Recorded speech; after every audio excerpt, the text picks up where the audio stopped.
Hey and welcome to the Skippy Guide on Oulton Park International. This will be the first week of the 2021 season and I expect it to be a difficult one. The last patch changed the interaction between track and tires and it's noticeable in the Skippy. The time you need to get the temperatures up feels significantly longer than before. So be careful at the start of the race. It's possible that you need between 4 and 6 laps until you get the tires into the window instead of 2 to 3 like before. Let's take a look at the lap. We are heading into the first turn.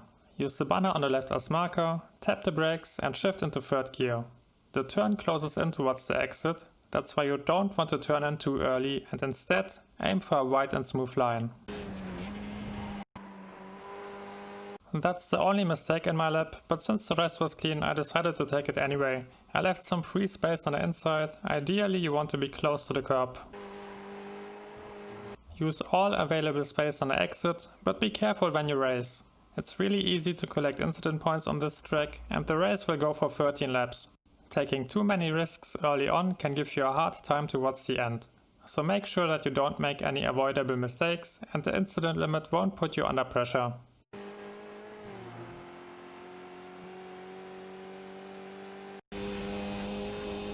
There's a small dip coming up which I'm using as marker to tap the brakes. You have to be smooth with your inputs here, because the rear will swing out a bit and it's easy to lose control. Aim for the inside and slowly engage the throttle again to stabilize the car. Once you know you hit the exit, you want to fully engage it again and accelerate onto the straight. Same story like before. It's easy to catch an X1 if you go beyond the curb, so don't take any risks around here unless you are in a fight.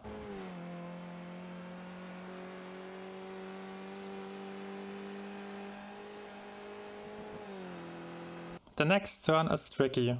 You want to aim for the curb on the inside, be smooth with your inputs and take it flat out. But that's only possible when your tires are in the window. In the first roughly 5 laps you will have to lift to about 70 to 80% or you will lose the rear. If you have troubles to keep the car stable during those laps, you can also try to stay in 4th gear. This offers some additional grip which makes the turn easier.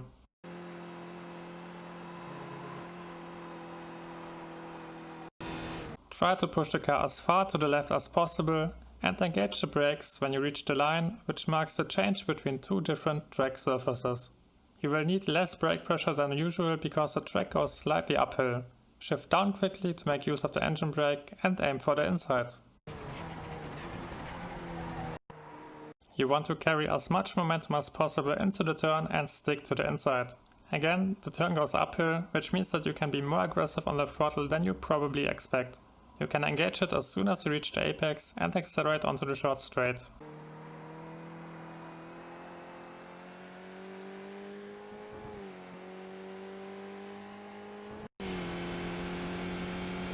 The next difficult turn is coming up. You shouldn't risk anything around here because every mistake can end your race. Turn in towards the first curb, use the dirt line on the track as marker and attack the entry. It is important that you turn in before you engage the brakes and attack the curb in a straight line. Otherwise it can unsettle your car in a bad way, mess your exit up, or in the worst case, cause a spin. Attack the curb, push the car to the left, and turn in immediately after all your tires are back on track and you feel that you got all the grip back again. This turn is challenging and it's easy to lose time here. Make sure to keep those two things in mind. 1. Be early on the throttle. The upcoming straight is pretty long and being slightly too late here will cost you time. You want to accelerate again before you reach the tire barrier. And second, aim for a close run around the barrier. The exit is tight, that's where you need to get a close run around it, otherwise you will have to lift or you collect another incident point at the next curb. And that's the area I'm talking about. As you can see, you can go slightly right here. As long as you don't go beyond the width of the curb you won't receive an incident point, but it's really hard to avoid incident points when you're driving at the limit, that's why you need to focus on hitting a clean and tight run around the last barrier.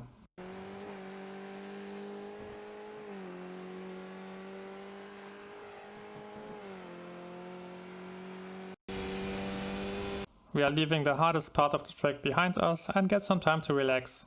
Use the 150 meter boards as markers and hit the brakes.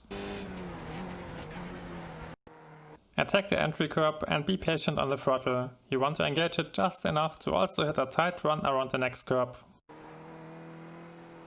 Attack the curb, but this time you don't want to be aggressive on the throttle because you want to use this turn to set up a good exit for the next one, which leads onto a long straight. So be patient, engage the throttle after you leave the tire barrier behind you and push the car to the left.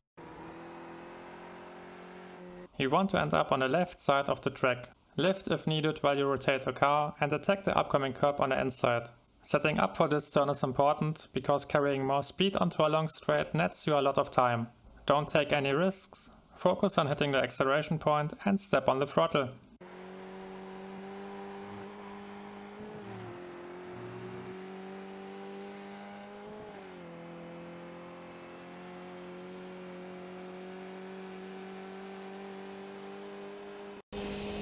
The end of the dirt line marks the spot where you want to give your brakes a soft tap and shift back into third gear. Aim for a tight line around the first curb and be back on the throttle immediately to accelerate towards the exit.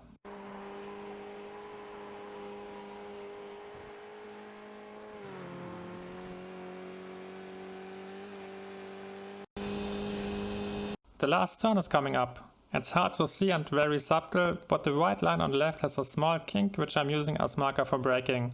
There's also a bump in the track. It's hard to describe, but you will notice those markers after a few laps.